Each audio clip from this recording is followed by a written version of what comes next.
Sebelumnya perkenalkan dulu nih, nama saya Emi Dwi Pratiwi. Di sini saya sebagai moderator yang akan memandu jalannya acara pada sore hari ini. Dan langsung saja kita perkenalkan, di samping saya ini sudah ada narasumber kita, yaitu Dr. Prima Nanda Rahmalida. Dr. Prima ini nantinya akan menjadi dokter umum di klinik Kaluna. Sebelumnya Sobat Kaluna, ada nggak sih yang udah tahu Kaluna tuh di mana? Terus klinik Kaluna tuh apa gitu kan ya? Mungkin ada beberapa yang mau bertanya gitu. Klinik Kaluna itu adalah klinik pratama yang berfokus pada kesehatan keluarga. Dan alamat kita ada di Jalan Cetandui Selatan nomor 22, tepatnya di Kelurahan Budanan. Untuk teman-teman yang mau konsultasi, nunggu dulu launchingnya kita ya. Kali ini Tanya Kaluna ada kegiatan Tanya Kaluna 3. Topik kita kali ini adalah peran vitamin bagi imunitas tubuh. Kira-kira teman-teman udah pada tahu belum sih vitamin itu apa ya? Terus apakah sangat penting bagi kesehatan tubuh kita? Langsung aja kita tanyakan kepada narasumber kita, yaitu Dr. Prima. Silakan Dr. Prima. Ya, terima kasih Mbak Emi atas waktunya. Jadi pada sore hari ini nanti kita akan bahas ya tentang vitamin ya Mbak ya. Tadi udah disampaikan oleh Mbak Emi bahwa vitamin itu perannya salah satunya bagi imunitas tubuh. Ya, Mbak Emi mungkin sudah pernah tahu belum ya, atau teman-teman sekalian tentang vitamin itu apa, atau pengertian vitamin itu sudah pernah tahu?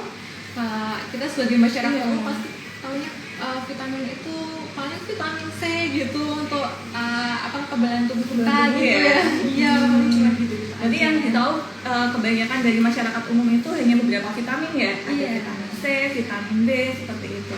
Nah sebenarnya berkaitan juga nih Mbak dengan sekarang ini emang masih masuk di era pandemi ya. Jadi memang di era pandemi itu sebetulnya tren konsumsi vitamin itu semakin meningkat. Jadi awareness atau kepedulian orang-orang tentang konsumsi vitamin itu memang meningkat, terutama di era pandemi. Padahal sebetulnya kalau vitamin itu kita harus tahu dari dulu itu sebenarnya sudah dibutuhkan dari kita sejak sebagai bayi yang baru lahir sampai kita dewasa itu sangat perlu dari konsumsi vitamin itu sendiri. Nah sebenarnya kalau di pandemi seperti ini hanya beberapa vitamin ya yang banyak dikenal, misalnya vitamin B, vitamin C, atau vitamin D. Nah salah satunya juga waktu di zaman COVID ya Mbak ya, diresepkan oleh dokter-dokter untuk pengobatan COVID, misalnya ada vitamin C, vitamin D, seperti itu. Yang multivitamin gitu. Iya, atau yang multivitamin ya. Tapi sebenarnya banyak masyarakat awam nih yang nggak tahu vitamin itu apa, terus jenis-jenisnya itu sebetulnya banyak sekali. Nah, kita pelajari hari ini ya, mungkin kita sambil sharing tentang vitamin itu sendiri. Nah, kita bagi dulu kalau vitamin itu sebetulnya ada dua jenis berdasarkan kelarutannya. Jadi ada dua jenis Mbak. Yang pertama itu vitamin yang larut di dalam lemak. Ada juga vitamin yang larut di dalam air gitu. Jadi berdasarkan kelarutannya itu, jadi perannya lemak dan air ini nanti akan memproses vitamin. Dari vitamin itu nanti kita konsumsi, kemudian vitamin itu nanti akan diaktifasi oleh tubuh, kemudian akan disimpan oleh tubuh sampai nanti difungsikan perannya untuk fungsi-fungsi tubuh lainnya. Seperti itu. Jadi ada dua jenis vitamin. Nah sebetulnya vitamin sendiri itu dari sebelum jenisnya ya Mbak ya, ada pengertiannya dan ada perbedaannya antara vitamin, kemudian ada suplemen, kemudian ada imun booster. Sebenarnya banyak masyarakat awam yang mungkin masih bingung ya perbedaan di antara tiga itu. Soalnya kan banyak banget gitu ya Dok ya. Ada yang multivitamin, terus ada yang imun booster itu yang misalnya beberapa merek itu isinya ternyata herbal gitu. Kita bahas ya Mbak ya yang perbedaannya. Nah jadi kalau vitamin itu sebetulnya adalah mikronutrien yang dibutuhkan oleh tubuh, dan dibutuhkannya itu jumlahnya sebetulnya nggak terlalu banyak Mbak, jumlahnya sedikit aja.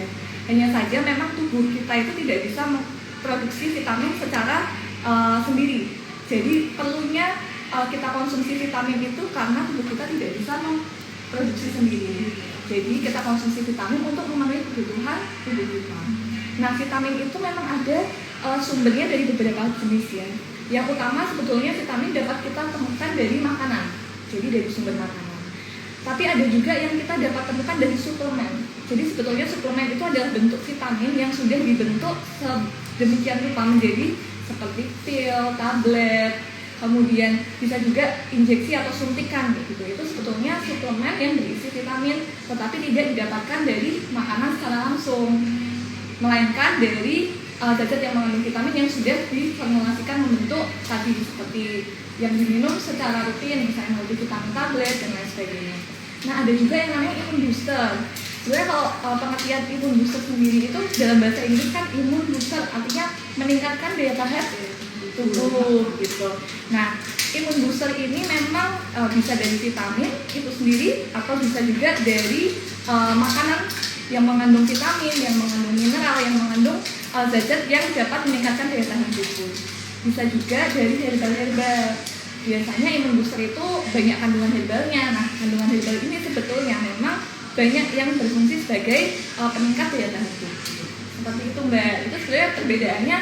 Sebenarnya intinya vitamin itu adalah zat yang memang dibutuhkan tubuh dan bisa dalam bentuk suplemen atau memang dia fungsinya sebagai imun booster. Kalau untuk suplemen sendiri nih dok, kan banyak nih masyarakat yang meminum suplemen gitu kan nggak tahu aturannya gitu, malah setiap hari dikonsumsi. Itu sebenarnya baik atau tidak ya dok? Iya. Atau adakah jangka waktunya yang harus dikonsumsi suplemennya itu? Oke, jadi nanti kita bahas ya, sebetulnya dari setiap vitamin itu ada dosis-dosis tertentu, ada kebutuhan harian tertentu, bahkan ada dosis maksimalnya sebetulnya. Jadi tidak semua vitamin bisa kita konsumsi sembarangan gitu. Nah, kita juga melihat dulu, menimbang-nimbang dari tiap vitamin itu kan ada manfaatnya masing-masing. Kemudian ada juga kalau misalnya kelebihan itu apa sih efeknya, itu juga ada gitu. Nah, sebelum kita jawab pertanyaan Mbak Emi yang mungkin udah penasaran banget nih, kita coba bahas dulu ya tentang vitamin, masing-masing vitamin ya. Jadi tadi vitamin kan ada dua ya Mbak ya, yang larut dalam air, yang larut dalam lemak. Nah, kita bahas dulu nih yang larut dalam lemak. Soalnya singkatannya khas nih. Kalau yang larut dalam lemak itu singkatannya AD. ADEK gitu. Singkatannya khas kan. Jadi kita bisa tahu kalau vitamin larut dalam lemak itu adalah vitamin yang memang nanti membutuhkan lemak dalam prosesnya. Nah, vitamin yang pertama kita bahas vitamin A dulu ya Mbak ya. Vitamin A. Jadi vitamin A itu adalah vitamin yang sebetulnya dia itu sumber utamanya itu dari hewani, bukan dari tumbuhan. Karena mengapa? Karena vitamin A itu ada yang namanya vitamin A yang sudah teraktivasi, ada juga yang namanya provitamin A yang dia masih butuh diaktifasi lagi. Nah, vitamin A itu fungsinya itu bermacam-macam ya Mbak ya. Kalau yang Mbak Emi tahu mungkin vitamin A fungsinya Kita tahunya ya untuk mata aja. Iya. Terus dapetnya juga mungkin dari wortel aja. Iya, bahannya dari wortel ya. Sebenarnya banyak banget manfaat dari vitamin A dan vitamin lainnya. Nah, kalau vitamin A sebenarnya manfaatnya benar, bisa menjaga kesehatan mata, penglihatan ya khususnya. Kemudian mencegah terjadinya defisiensi vitamin A yang berpengaruh pada mata. Itu biasanya namanya xerostomia. Jadi nanti seseorang yang kekurangan vitamin A khas sekali gejalanya. Kalau yang sampai berat itu bisa sampai penglihatan pada cahaya yang redup atau penglihatan sorenya itu bisa kurang baik gitu. Bisa kadang-kadang sampai di matanya itu ada namanya dark spot. Jadi ada keputihan di mata yang itu menandakan dari defisiensi vitamin. Itu ya untuk penglihatan. Nah, lama-kelamaan kalau misalnya penyakit mata itu tidak diobati bisa sampai nanti mungkin kehilangan penglihatannya. Itu kan sayang sekali ya kalau tidak konsumsi vitamin A. Itu dari segi untuk fungsinya ke mata. Ada juga fungsinya ke daya tahan tubuh juga. Nah, vitamin A ini penting sekali untuk meningkatkan imun tubuh. Dia ini nanti berperan utamanya untuk mencegah penyakit seperti penyakit infeksi, ada penyakit campak, kemudian bisa juga penyakit pneumonia, penyakit pada paru. Kemudian bisa juga mencegah diare pada anak khususnya ya. Nah, ini fungsi vitamin A yang kedua. Banyak banget ya dok. Iya. Itu penyakitnya. Kalau kurang vitamin A jadi repot sendiri. Dia fungsinya bisa tadi selain di penglihatan, tadi bisa di saluran cerna, bisa di hati, di jantung dan juga di paru-paru, mencegah infeksinya itu tepatnya. Nah, kemudian vitamin A ini sebenarnya tadi sumbernya ada dua ya, bisa dari hewani itu yang sumber utamanya yang sudah vitamin A yang sudah terbentuk, ada yang dari tumbuhan. Nah, kalau vitamin A yang berasal dari hewani atau yang sudah teraktivasi itu bisa kita dapatkan dari produk-produk misalnya ikan, kemudian ada daging, kemudian ada hati, Kemudian ada juga produk-produk dairy seperti susu, kemudian mentega, kemudian bisa juga dari keju dan dari bahan-bahan yang hewani lainnya. Nah, sedangkan kalau vitamin A yang dari tumbuhan itu sebetulnya bisa kita dapatkan dari tanaman yang mengandung karoten yang tinggi. Apa itu? Karoten. Nah, karoten itu khasnya ya kalau di tumbuhan ini biasanya warnanya tadi seperti yang disebutkan Mbak, warnanya itu kuning kemerahan atau keoranye gitu. Jadi tumbuhan-tumbuhan atau buah sayuran yang mengandung warna tadi itu biasanya mengandung karoten yang tinggi. Seperti misalnya ada wortel, tomat, paprika merah bisa, kemudian pepaya itu biasanya mengandung vitamin A yang tinggi. Nah, untuk vitamin A yang dari tumbuhan itu memang harus diaktifasi dulu. Jadi vitamin A nanti di dalam tubuh kita udah otomatis teraktivasi. Nah, itu sumber vitamin A. Tapi kalau vitamin A itu nggak boleh dikonsumsi sembarangan juga, nggak boleh berlebihan. Jadi ada dosisnya. Kalau vitamin A itu dosisnya sebenarnya kalau vitamin itu dalam mikrogram ya kebanyakan. Jadi dosisnya kira-kira kalau orang dewasa nih, kalau orang dewasa yang wanita kira-kira 700 mikrogram. Sedangkan kalau yang pria kira-kira 900 mikrogram gitu. Nah, untuk vitamin A kita sering tahu juga ya Mbak, biasanya diberikan ke anak-anak. Iya. Kalau di posyandu itu dikasihnya dalam bentuk ini kapsul warna apa, merah sama biru gitu ya. Tergantung usia ya. Iya, itu tergantung usia. Itu salah satu cara untuk mencegah terjadinya penyakit pada bayi baru lahir sampai nanti dia usia 5 tahun. Jadi diberikan suplementasi vitamin A melalui kapsul merah dan biru tadi. Nanti ada dosisnya. Dosisnya biasanya usia kurang dari 1 tahun itu usia kurang dari 6 bulan itu kira-kira 50.000 unit. Kemudian 6 bulan sampai 1 tahun itu kira-kira 100.000 unit. Kemudian kalau di atas itu 1 hingga 5 tahun biasanya dosisnya sudah 200.000 unit gitu. Nah, itu untuk dosisnya ya. Nah, untuk vitamin A tadi selain diberikan kepada anak untuk mencegah terjadinya infeksi, biasanya campak ya, mencegah campak, kemudian bisa mencegah tadi yang kekurangan vitamin A seroftalmia tadi, bisa juga mencegah terjadinya gizi buruk gitu. Sampai gizi buruk juga bisa ya Dok ya? Kalau anak sampai gizi buruk itu biasanya nanti ada suplementasi vitamin A juga, tapi sesuai usianya yang tadi sudah dijelaskan tadi ya. Dosisnya 50.000 hingga 200.000 tergantung usianya. Itu untuk vitamin A ya Mbak ya.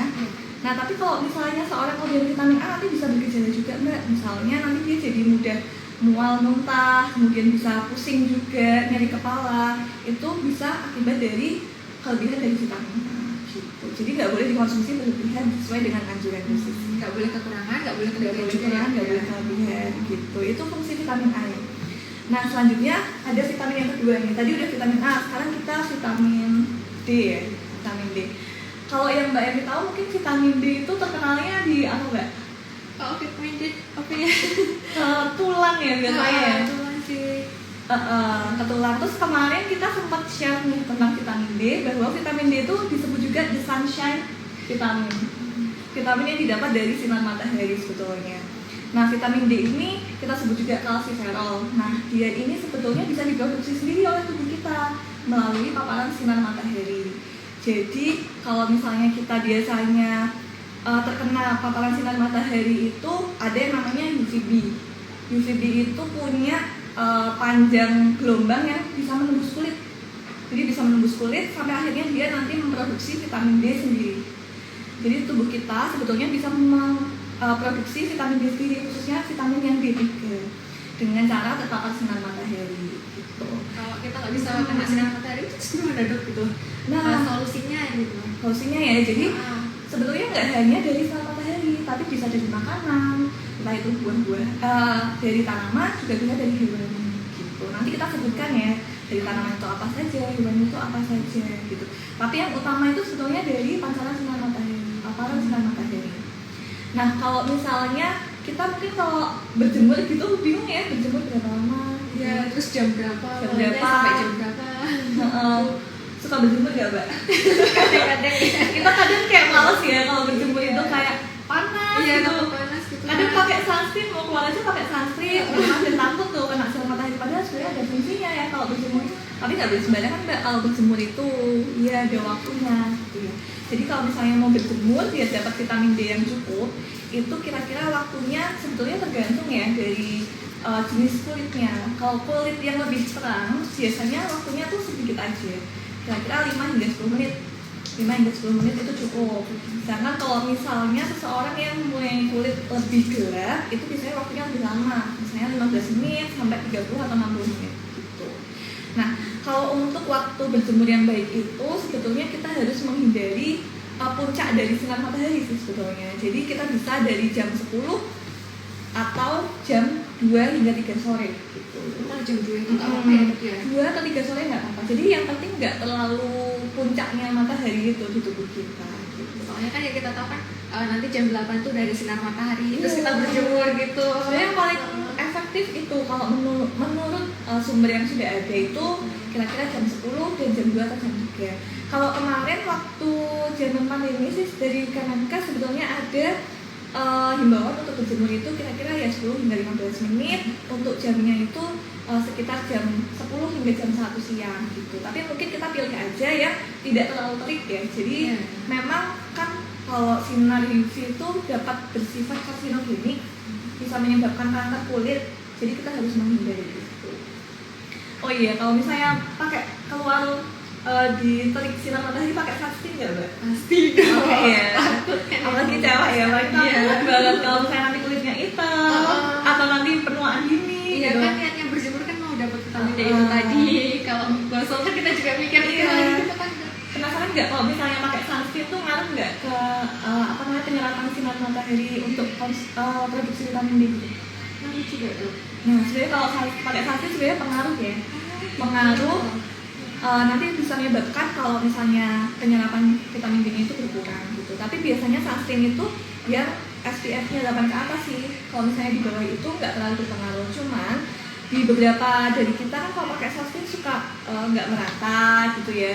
Terus habis itu kadang juga nggak di seluruh tubuh, kadang juga pemakaiannya juga masih kurang baik. Itu bisa membantu juga kok untuk tetap ada vitamin D, sinar UVB yang terserap sehingga bisa memproduksi vitamin D itu sendiri gitu. Dan yang penting kalau misalnya dijemur jangan di dalam rumah, cuma kena cahaya matahari itu UVB-nya nggak bakal menembus. Berarti harus langsung gitu. Harus langsung, benar.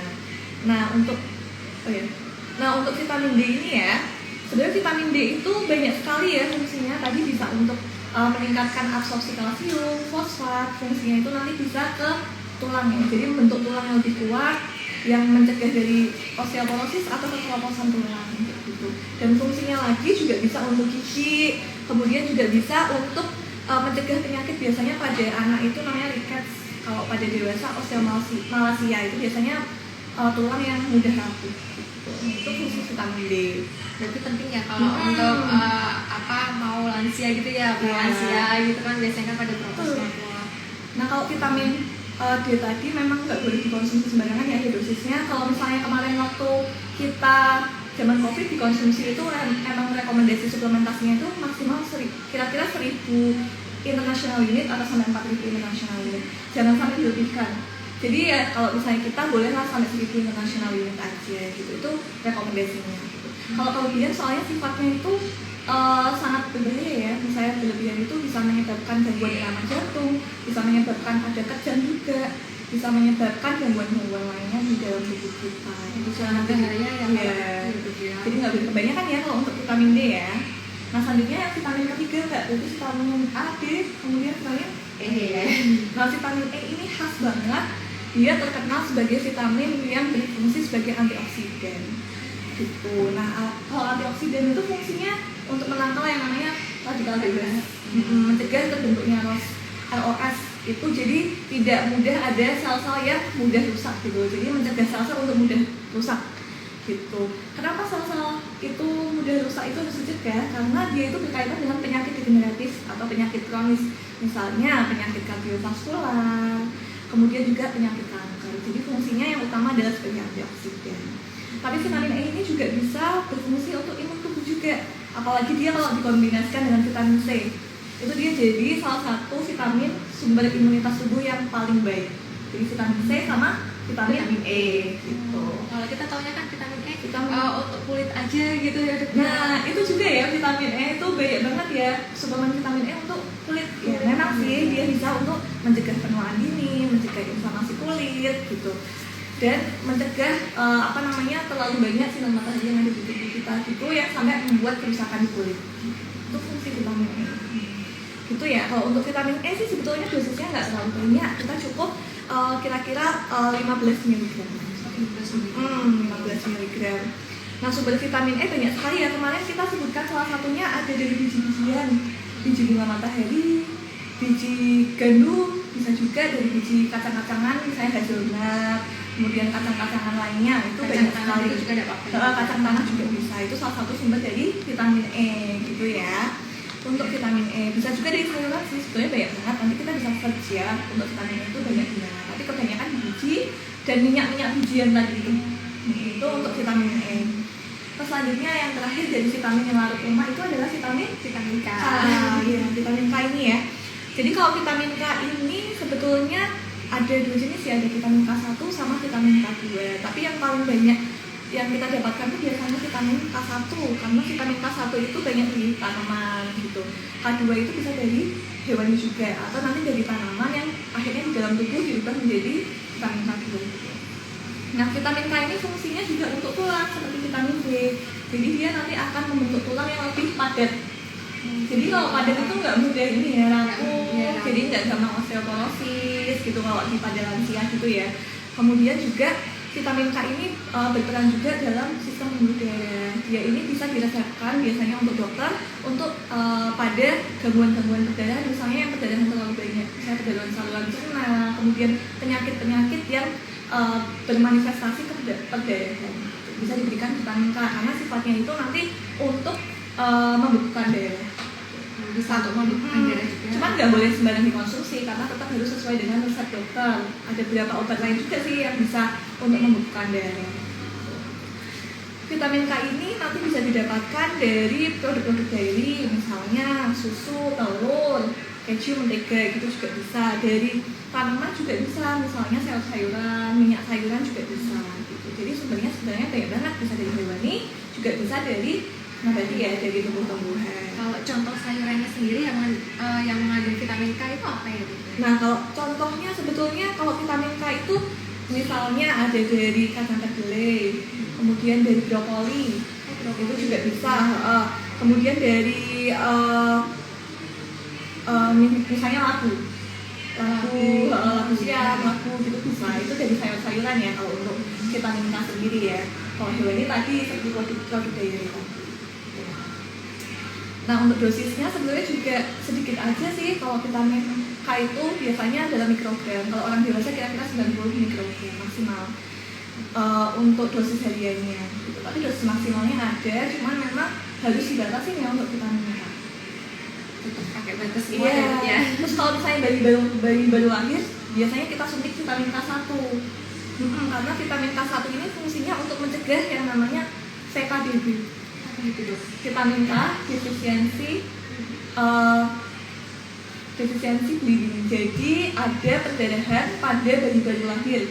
Itu bisa beresiko kalau seseorang itu tidak disuntik vitamin K1. Biasanya kalau pada bayi baru lahir dalam 2 jam pertama langsung kita suntik kira-kira 1 mg pada paha gitu. Untuk mencegah terjadinya perdarahan pada bayi baru lahir. Wajib ya dok. Wajib banget kalau vitamin K itu disuntik ke bayi ya. Ya. Nah, selanjutnya kita bahas yang kedua ya. Untuk vitamin yang selanjutnya itu yang larut di dalam air. Vitamin yang larut dalam air itu kita tahu ada vitamin ya, vitamin B sama vitamin C.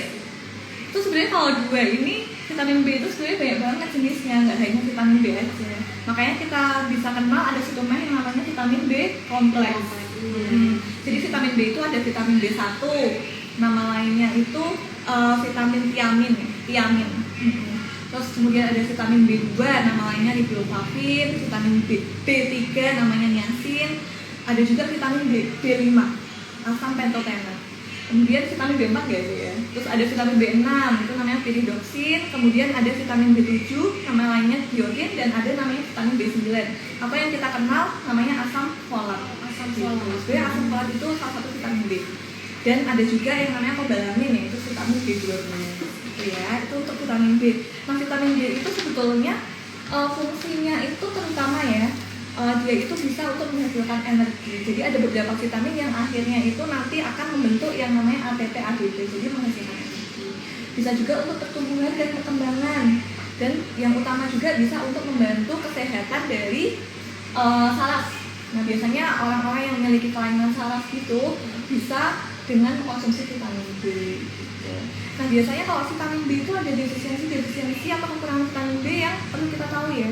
Biasanya kalau pada orang yang sering konsumsi alkohol, kemudian kurang vitamin B1, dia bisa menjadi gangguan pada otak namanya ensefalopati gitu. Jadi seorang yang terlalu banyak alkohol tapi konsumsi vitamin B1-nya nggak baik, biasanya nanti bisa intoksikasi alkohol atau keracunan alkohol yang akhirnya harus dikasih vitamin B1 atau tiamin tadi gitu. Ada juga misalnya seorang yang kekurangan vitamin B2. Kalau seorang yang kekurangan vitamin B2 biasanya nanti bisa ada keluhan, misalnya nanti dia menjadi mulutnya lebih kering, kemudian ada pembengkakan pada mulut, gangguan-gangguan kulit juga bisa akibat kekurangan vitamin B2. Kemudian ada juga vitamin B3 ya. Nah vitamin B3 ini khas banget, namanya penyakit pellagra. Itu banyak sekali sih gejalanya, bisa gejala ke kulit, bisa gejala intestinal dan lain sebagainya. Ke saraf juga bisa, bahkan sampai ke neuropsikiatri atau gangguan ke psikis gitu, gangguan-gangguan kalau misalnya halusinasi dan lain sebagainya, itu banyak sekali sih. Kejiwaan gitu ya? Iya, bisa juga kelainan di kulitnya gitu. Itu untuk vitamin B3. Nah kemudian ada vitamin B5 dan juga B6. Nah kita bahas kalau B5 itu sebenarnya agak jarang ya, tapi vitamin B6 ini lumayan sering. Biasanya diresepkan karena dia ini bisa membantu pembentukan energi dan juga protein. Dan juga vitamin B6 ini juga baik untuk saraf gitu. Nama lainnya adalah pyridoxine ya. Kemudian kalau misalnya seorang itu mengalami defisiensi vitamin B6 ini juga bisa terjadinya anemia. Salah satunya anemia. Nah, vitamin lainnya yang tidak kalah penting itu adalah vitamin B9 atau asam folat. Itu biasa untuk ibu hamil itu. Nah, biasa kalau asam folat untuk ibu hamil ya. Nah, itu penting banget sebetulnya kalau vitamin B9 atau asam folat, terutama untuk ibu hamil. Kalau misalnya wanita kayak kita yang merencanakan untuk hamil, sebenarnya juga penting untuk konsumsi vitamin B9 atau asam folat. Karena nanti untuk persiapan ya dalam kehamilannya, juga bisa mempermudah nanti untuk proses kehamilan dari dia nanti mungkin awal untuk mendapatkan kehamilannya sampai nanti ke kelahiran. Jadi remaja wanita sebenarnya konsumsi vitamin B9 itu perlu banget, tidak hanya dari makanan juga bisa dari suplemen gitu. Kalau vitamin B9 itu kalau misalnya ke ibu hamil biasanya dikonsumsi dengan dosis 600 mikrogram gitu. Tapi kalau untuk wanita yang merencanakan hamil atau masih wanita remaja itu bisa 400 mikrogram. Jadi dosisnya segitu.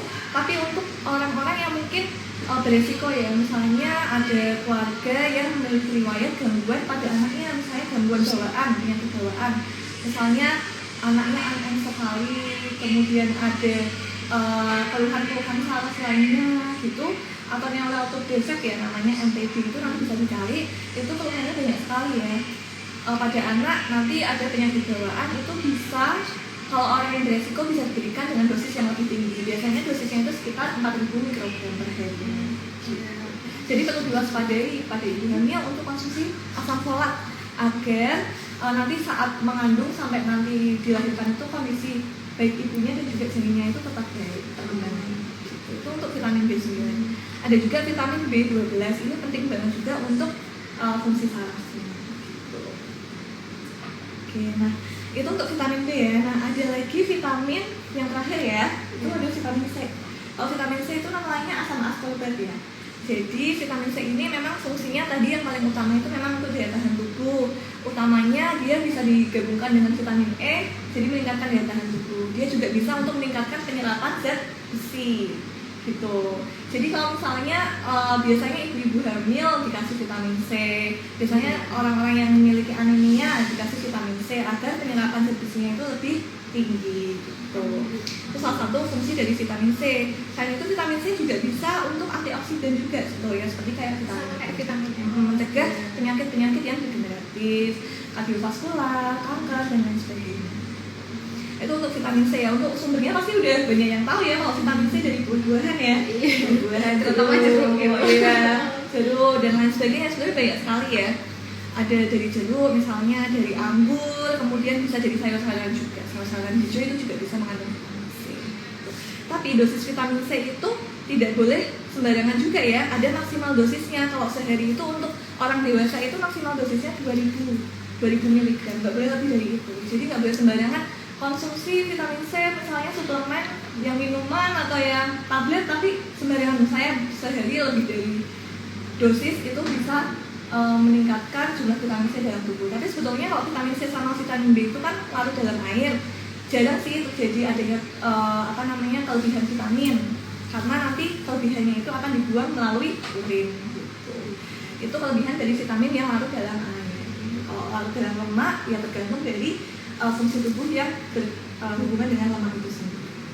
Itu dari jenis-jenis vitamin ya Mbak ya. Kalau misalkan kita ini dong, kita kan minum suplemen itu yang mengandung vitamin C, itu habis itu kita juga makan buah-buahan atau sayuran yang mengandung vitamin C juga nggak apa-apa atau ada masalah gitu kan? Nggak apa-apa. Nah sebetulnya ini penting banget ya. Sebetulnya gimana sih kita mendapatkan asupan vitamin itu yang paling utama dari mana ya?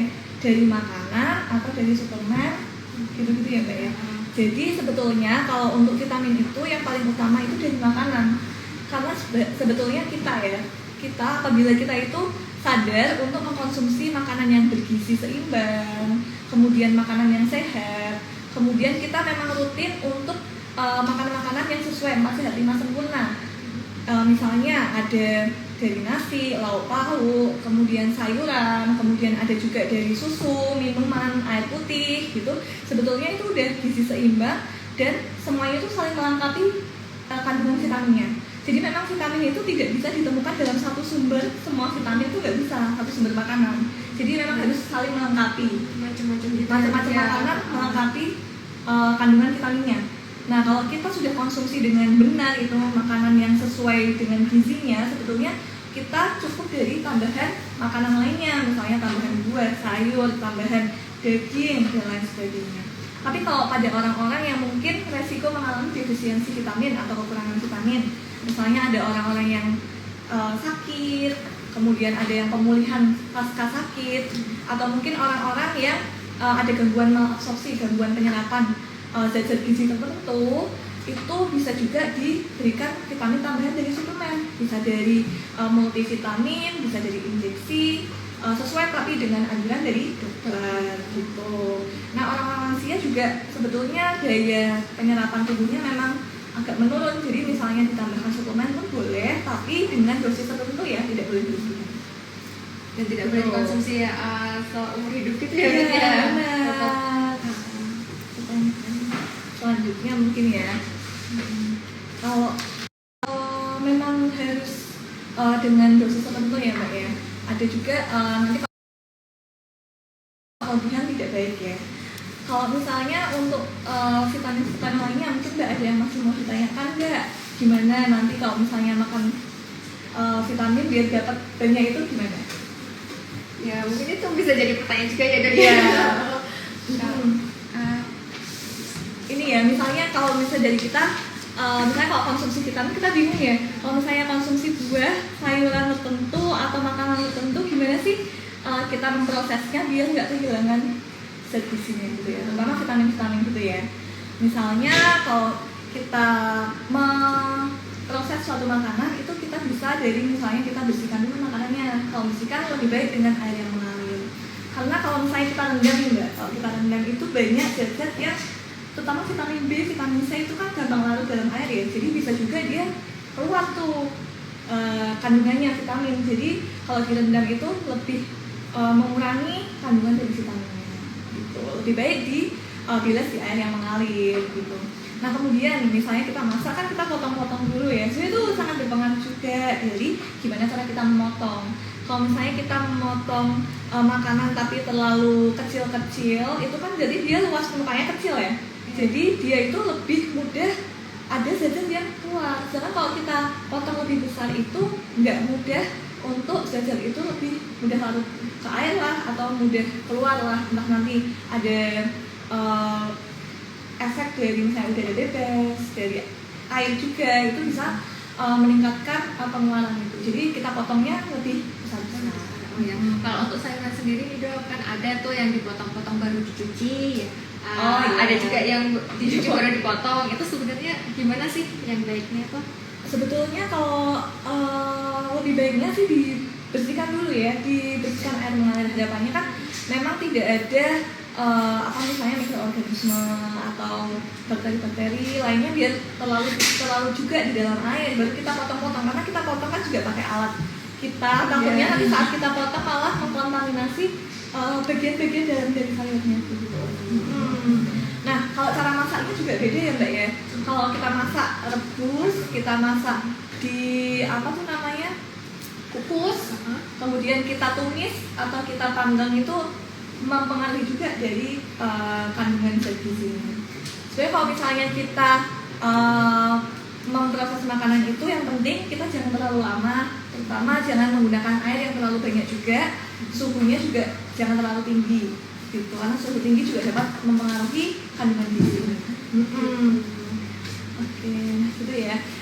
Jadi kalau misalnya proses makanan tadi ya, seperti yang sudah dijelaskan, dari membersihkannya, kemudian jangan terlalu banyak airnya, berarti jangan yang kayak direbus terlalu lama, kemudian suhunya tinggi, itu jangan. Jadi kita sesuaikan dengan zat-zat yang ada di kandungannya. Kalau larut air, jadi hati-hati dalam penggunaan air untuk proses makanan. Gitu ya. Sangat penting sekali nih bagi ibu-ibu di rumah yang mau masak gitu kan, pasti ada yang bingung juga. Ini tadi kan udah ada informasi yang penting banget dari Dokter Prima ya. Kasih ya Dok ya. Iya.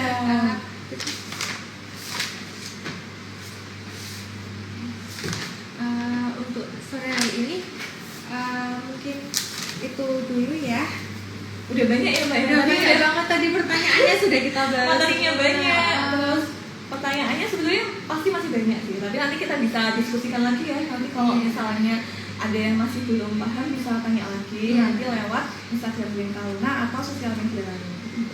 Bagi sobat juga ini yang tadi pertanyaannya belum terjawab atau mungkin ada pertanyaan lagi, bisa langsung aja kirim pertanyaannya ke IG kita, IG Klinik Kaluna ya. Terus untuk kesempatan minggu depan nih ada tanya Kaluna lagi loh Dok, tanya Kaluna 4. Ini kan tanya Kaluna 3 ya. Iya, jadi Klinik Kaluna kan banyak banget tuh kegiatan, ada tanya Kaluna 1, 2, 3, sekarang udah ini besok minggu depan tuh udah ada lagi. tanya Kaluna 4. Itu akan membahas tentang KB.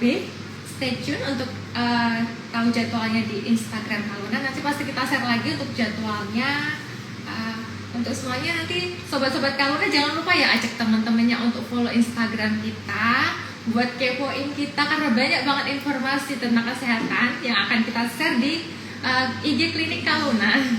Iya. Mungkin seperti itu ya Dok ya. Kita tutup acara pada sore hari ini. Terima kasih banyak atas waktunya dan sharingnya ya. Makasih ya Mbak Emi, makasih juga teman-teman yang sudah bergabung. Semoga bermanfaat ya. Iya, semoga ilmunya bermanfaat bagi kita semua.